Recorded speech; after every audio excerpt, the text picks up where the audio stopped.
everybody, and welcome to another episode of 5 Minute Gaming News, the show that may or may not be 5 minutes. I am Ashley, or AshleyRoboto, your guest host, once again, filling in for Jesse while he's away. So let's just dive right into it. Today in the news, it looks like the voice acting community and gamers alike are working hard together against a string of explicit Skyrim mods that use AI voices based on the Elder Scrolls' real actors. In a Twitter post that has now gone viral, user Robbie92 states, "With the rise of AI voice cloning, voice actors are being abused by the modding communities. As a member of the Skyrim modding scene, I'm deeply concerned at the practice of using AI voice cloning to create and distribute non-consensual deepfake pornographic content." Robbie92's post includes not only their formal statement, but also lists the affected performers and steps that they can take themselves to combat and counter these mods. I am not the first and certainly not the last to tell you that this is not okay for multiple reasons.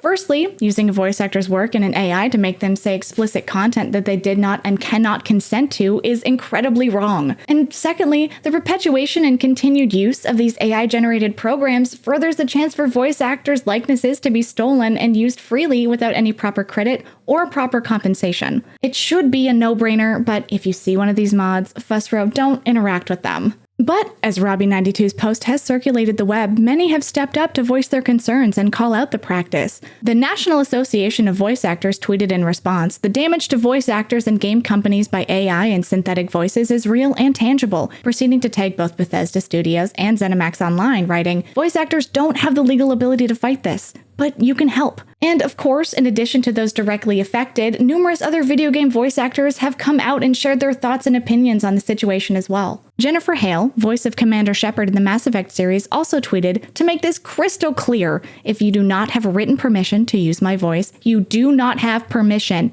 to use my voice, including AI use." So what can realistically be done about this? So far, the official stance of Nexus Mods is, if you as a content creator decide to include AI-generated content in your modding projects, it doesn't break any of our community rules, which definitely isn't the most protective or encouraging given the state of strife with AI right now. However, there is hope. Nexus has stated that if they receive a credible complaint from a party who feels your work is damaging to them, this could be the voice actor or the body which owns the rights to the characters or assets, we will remove the content, if appropriate.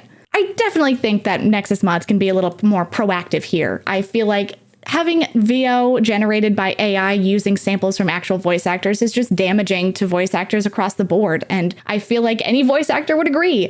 And I just think that it seems like you're kind of biting the hand that feeds. You know, those are the people that make these games, and you're using these games to mod, and it just sucks to see that they don't feel the need to protect them more. But hopefully, with enough complaints from the voice actors, their agents, and potentially even the game dev studios themselves, these type of mods can be removed from the platform. Or Nexus Mods could even alter their rules regarding AI-generated VO on the site. In other lighter news, it looks like Elden Ring has found its new champion, and that champion comes in the form of none other than a goldfish. Yes, you heard that right. Goldfish may have a bit of a memory problem, however, they apparently have no problem taking on Malenia. According to Games Radar, Twitch streamer and YouTuber PointCrow is in the process of training their goldfish, called Tortellini, to play Elden Ring, and it's going surprisingly well.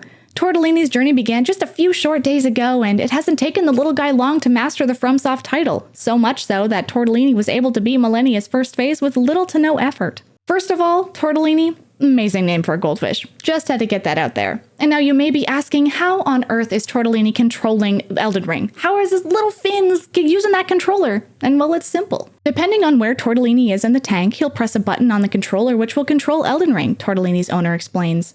Throughout the clip, you can see Tortellini expertly dodging and striking and using healing items, and you can see PointCrow cheering him on in the background. And while we don't know how much that cheering actually impacted Tortellini's gameplay, or should I say fin play, it is incredibly impressive to say the least. Now, I think it took me about 2 streams to fight Malenia, so I've been there, I have run that gauntlet, and it is not an easy one. It is tough, and it wears you down, and the thought of Tortellini, a little goldfish in a little tank, fighting Malenia with probably more ease than me, not a little care in that little sweet mind, is just baffling. My little brain cannot comprehend. But, you know, maybe this is your sign. If Tortellini, the sweet goldfish, can take down Malenia, so can you. Time to boot up the old Elden Ring and try to see if you can take her down if you haven't already. Or even if you have, why not do it again? And speaking of booting up, it's time to check out the Cren Minute. Take it away, Crendor.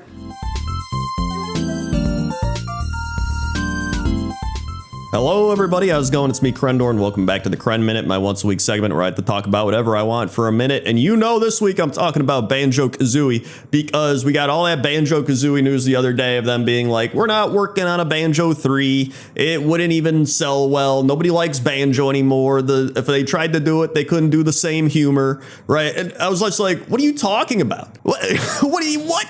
Huh? Number one, okay, in Smash, they had the big thing, and like Banjo is the character everyone wanted. So people clearly still do love Banjo-Kazooie. Okay, that's number one. Then, I don't play Banjo-Kazooie for the humor, okay? Everyone's like, they wouldn't buy it because of the humor. Okay, the humor was okay. I played the game because it's a good game that has fun characters. It's got great level design. It has amazing music. It was just a fun game. It was a fantastic game. And then, Banjo-Tooie, I thought, it was amazing, but like I thought it was too big at points, the backtracking and stuff. I was like, all right, but it's still like an amazing game.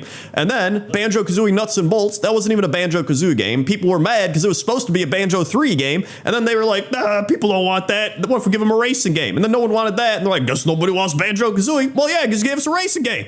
We were expecting the third one of the good games that have been coming out for Banjo-Kazooie. You just slap Banjo-Kazooie on it like, that's Banjo-Kazooie Racing. Nobody wants it. Then you get Ukulele and they're like, all right, here we go. It was okay. It wasn't a bad game, but it wasn't amazing. Like the level design, I don't think was that great. It was like barren at times. You had to upgrade it. I'd rather just have one good level. I don't want to upgrade the levels. Just give me a good level. And then the music, like, I don't know. I don't hum the ukulele music really like I do Banjo-Kazooie music. It's just catchy. Right? It was okay. Like overall, and then Unity Engine, I don't know, Unity Engine felt okay. It was just very okay. It's like a 7 out of 10. But it wasn't top tier. It's just, it feels like everyone just keeps making these excuses like nobody wants it. Like, it feels like everybody wants it. And then platformers, like nobody wants platformers, but they're just literally just a Hat in Time. It's like a 10 out of 10. Everybody loved the Hat in Time platform. They're like bringing back platformers. Everybody loves them. Like, am I taking crazy pills? I don't know.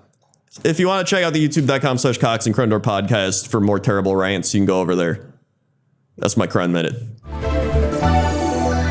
There you have it for this week's news. Thank you so much for watching, and a special thank you to Jesse and his wonderful team for choosing me to take over for this week and letting me run the show for a little bit. It really means a lot. And also, I wanted to say a special thank you to you guys as well. You guys have been so kind to me and welcomed me with open arms. I've been reading your comments. You're so kind, and you've really been gassing me up and making me shed a little bit of a tear, and it means the world to me. So give yourselves a little pat on the back, because I feel like such a wonderful group of people, wonderful group of YouTube commenters, and it just warms my heart. And if you enjoyed my vibes and you want to check me out anywhere else, I'm AshleyRoboto here on YouTube, on Twitch, and on all social media, but I stream a lot on Twitch and post some stuff on YouTube, so check me out there. And thank you so much again for watching. Have a beautiful weekend, you guys, and make sure to come back on Monday to check out more 5-Minute Gaming news. Goodbye!